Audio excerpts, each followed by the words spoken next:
Olá, meu povo, bom dia, bom dia.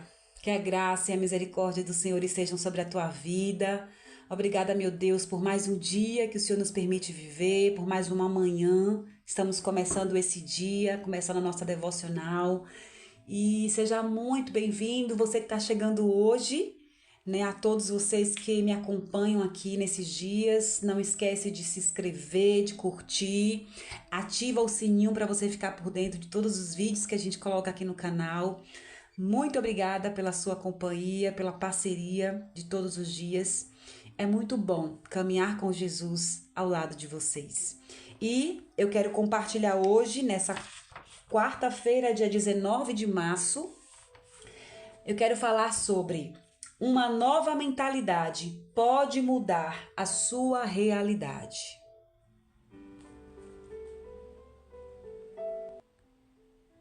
Antes de Deus mudar a sua realidade, ele muda a sua mentalidade e, consequentemente, a sua forma de enxergar a vida. Certo homem ficava diariamente junto à porta do templo, pedindo esmolas. Foi quando Pedro passou por ali e lhe disse: Não tenho prata nem ouro, mas o que eu tenho, isto lhe dou.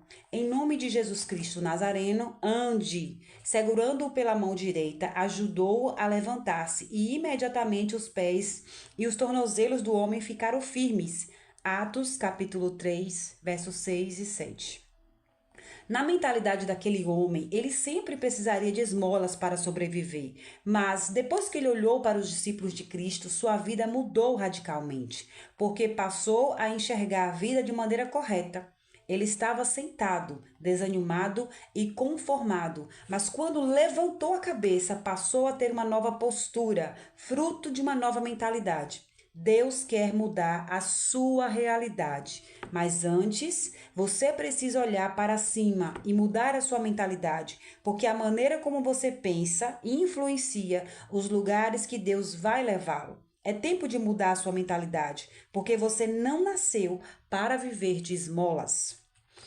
A nossa frase, ela diz assim: uma boa mentalidade pode alterar a sua má realidade.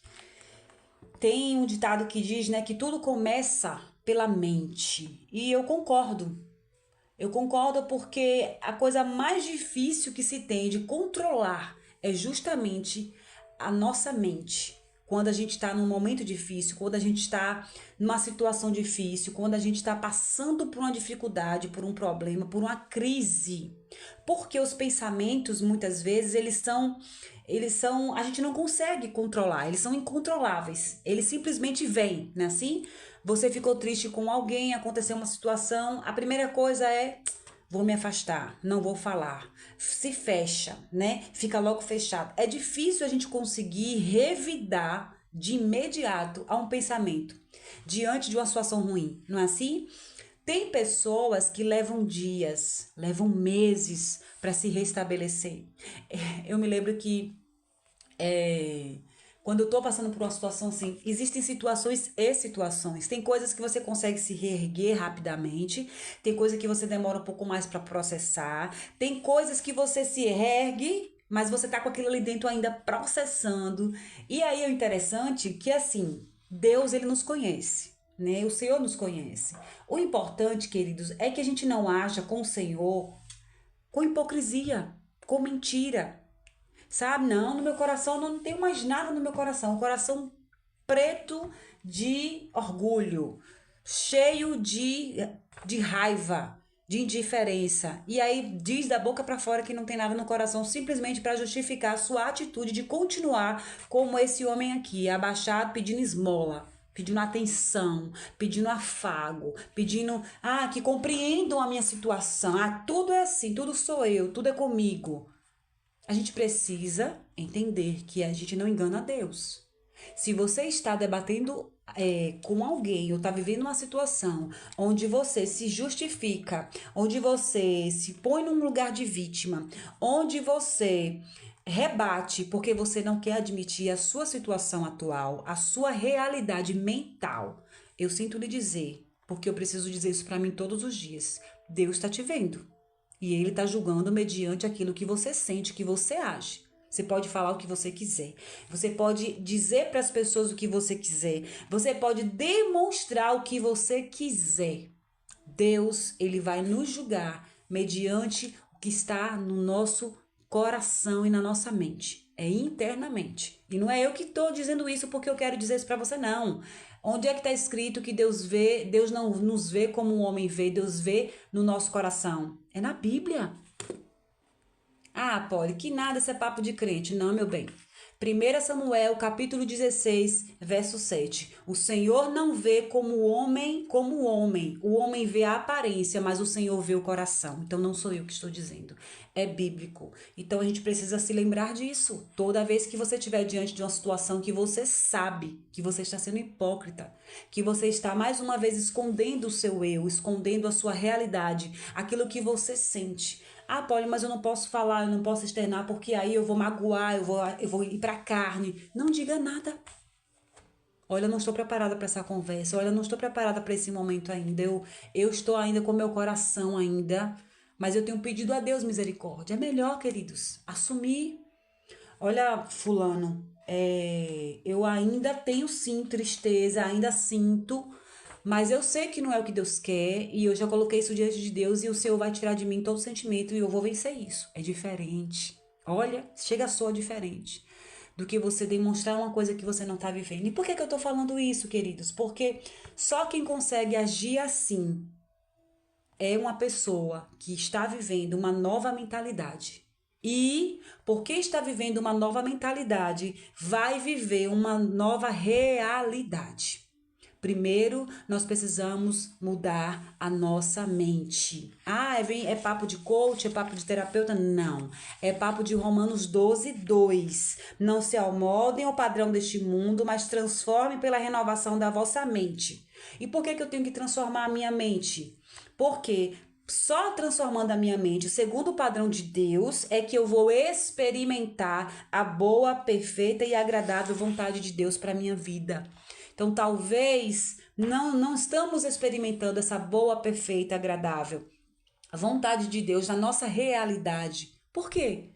Porque a nossa mente continua a mente de escravo, a mente de pecado, a mente humana. Às vezes somos cristãos, para quem é crente aqui que me acompanha, você está na igreja, batizado, ora em línguas, é pastor, é líder, sabe? É um monte de coisa aí, faz tudo certinho, ok. Glória a Deus pela sua vida, continue assim, mas eu sinto lhe dizer, se a sua mente não está sendo renovada pela palavra de Deus, você está em falta com o Senhor. Porque Deus, ele não vai julgar você pelo que você faz.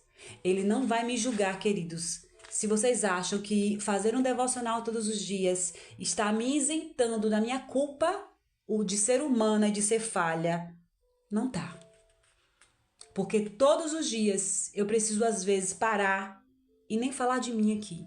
E voltar a cada exemplo que eu cito, que eu tenho que às vezes expor a minha vida, algum detalhe, alguma situação. Eu preciso lembrar a vocês que a palavra de Deus nos ensina. Jesus também falou. Eu preciso trazer você à existência, colocar você para pensar que tudo que acontece na nossa vida vem para nos trazer alguma lição e que, por meio da palavra de Deus, eu posso transformar essa situação, me livrar dessa situação, aprender a passar por essa situação. Uma nova mentalidade pode sim mudar a sua realidade.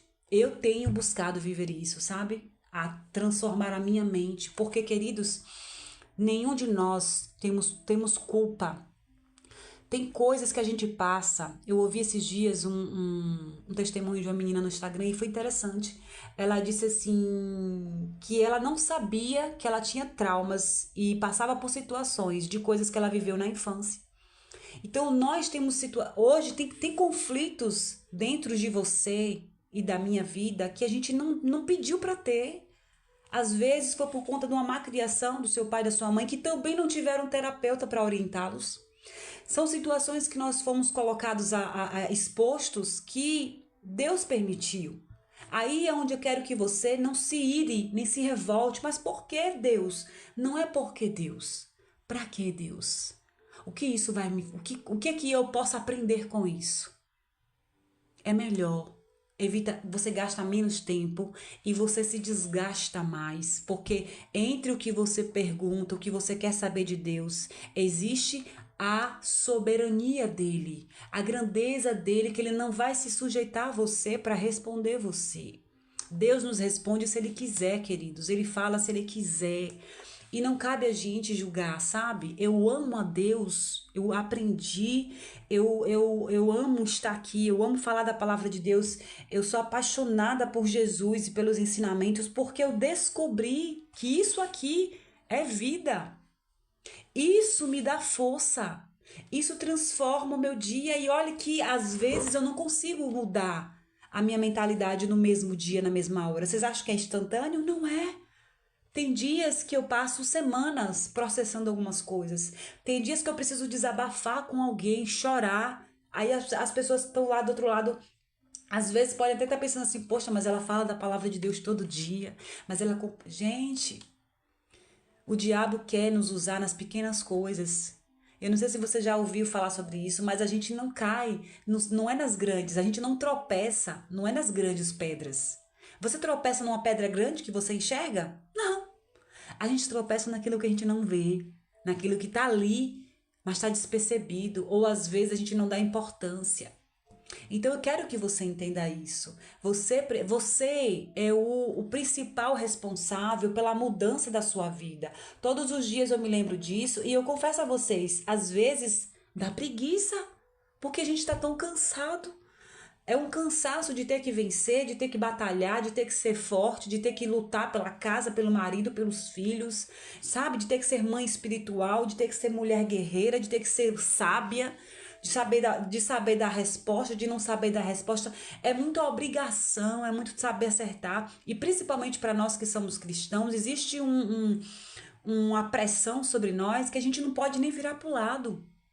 Porque quem não está na igreja tem a gente como perfeito e acha que a gente não pode errar.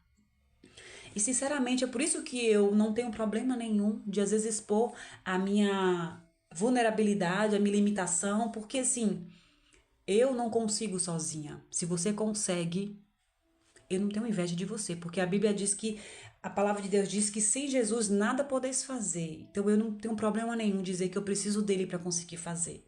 É ele que me dá força. Mesmo triste, abatida, mesmo às vezes tendo que enxugar as lágrimas, tendo que me recompor para cumprir aqui, para fazer o que Deus tem me colocado no meu coração e eu amo fazer. Só que o diabo ele vem, às vezes não é nem o diabo, às vezes somos nós mesmos com esses nossos conflitos internos. Só que, queridos, é como nós aprendemos ontem, dói, não dói? Mexe com as nossas estruturas, mas eu quero te dizer uma coisa de todo o meu coração e com toda certeza. Vale a pena você olhar para a sua vida, para o seu passado, para a sua história e se orgulhar em dizer assim, poxa, obrigada a Deus, eu não desisti. Né? A mãe que é solo, que batalhou pelos seus filhos, vê seus filhos criados aí hoje trabalhando, vencendo. Ou você vê seu casamento restaurado, sua história restaurada. E outra, você que está vivendo um processo de dor, de que ainda não houve a restauração ou a transformação que você queira. Eu quero te dizer uma coisa, o fato de você estar aqui ouvindo essa mensagem é porque você deseja algo na sua vida, você deseja a presença de Deus e isso sim é motivo de você glorificar a Deus. A gente precisa aprender a agradecer pelas pequenas coisas, sabe? Pelos pequenos avanços. Desde que seja, eu não conseguia ler a Bíblia, hoje eu já li um versículo, não importa. Celebre, glorifique, porque o diabo ele fica ao derredor buscando uma brechinha. E às vezes a gente acha que a brechinha é algo grande, mas não é. Às vezes é o simples fato de nós não aprendermos a agradecermos e abraçarmos a nossa vida. Eu agradeço a vida que eu tenho, os pais que eu tenho, a minha história, porque essa história foi que Deus me deu. E através da minha história, da minha vida, do que aconteceu comigo, que eu vejo Deus alcançando algumas vidas, falando com algumas vidas. Eu recebo abraços que curam. Eu recebo abraços que dizem assim, meu Deus, obrigada, sabe? Por causa de quê, queridos? Por uma palavra. Por um ensinamento que não é nem eu, é o que está na Bíblia. Não fui eu que disse, foi Paulo que falou em Romanos 12, que a gente precisa não se conformar com o mundo, com a realidade do mundo, mas buscar em Deus renovar a mente. Então, busque renovar a tua mente, busque pensamentos do alto, busque fazer o que a Bíblia diz, trazer à memória aquilo que te dá esperança. Mas, Polly, meu casamento acabou, mas você tá vivo, você tá viva. O Senhor é contigo. Se Ele tiver que restaurar, Ele vai restaurar. Se tiver que te dar uma nova vida, Ele vai te dar uma nova vida, um novo casamento. Eu não sei, não importa. O importa é que você, sabe? Você que me ouve, você cuide da sua mente, cuide do seu coração, cuide da sua vida e cuide principalmente de estar com Deus. Para que você possa, depois que você se alinhar com o Senhor, renovar a sua mente com o Senhor, você experimentar da boa, perfeita e agradável vontade de Deus. Isso é bíblico. E é o que eu desejo para minha vida, e é o que eu desejo para a tua vida, e é o que hoje nós juntos tomamos posse. Nós seremos pessoas, homens e mulheres, com a mente, com uma nova mentalidade, porque nós experimentaremos uma nova realidade na nossa vida. Eu creio, você crê? Se você crê, diga amém, digite amém, comente aí, eu tomo posse. Está tudo decretado no nome de Jesus e eu viverei as promessas do Senhor na minha vida. Que o Senhor te abençoe, que você tenha um dia abençoado na presença de Deus. Deus te abençoe e até amanhã.